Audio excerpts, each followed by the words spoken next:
নমস্কার, আমি স্বপন। ইভিএম নিউজে আপনাদের সকলকে স্বাগত। আজকে জেলার খবরে আর একটা খবর এসছে, কিন্তু দুঃখের বিষয় তারা জেলার নামটি বলেনি।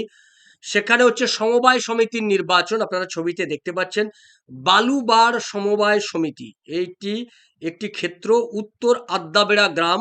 10টা আসন ছিল, সেখানে বিজেপি সমর্থিত রাষ্ট্রবাদীরা 7টা আসনেই জয়লাভ করেছে। এই বালুবার সমবায় সমিতিতে অর্থাৎ বিজেপি 7টা আসনে জয়লাভ করেছে, অন্যান্যরা 3টে, তৃণমূল কংগ্রেস 3টে।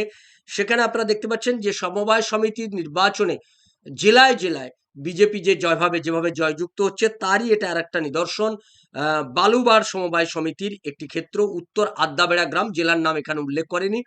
আমি দর্শকদের বলবো, আপনারা যখন খবর পাঠাবেন জেলার নাম, খবরটা ডিটেলসে দিয়ে পাঠাবেন, ছবি সহ পাঠাবেন। আমরা আমাদের জেলার যে প্রত্যেকদিন জেলার খবর, সেই জেলার খবরে আপনাদের খবর আমরা দিয়ে দেবো। এই বালুবার সমবায় সমিতির উত্তর আদ্যাবেড়া গ্রামে 10টার মধ্যে বিজেপি 7টাই জিতেছে। এটা একটা বড় খুশির খবর বিজেপি কর্মীদের জন্য।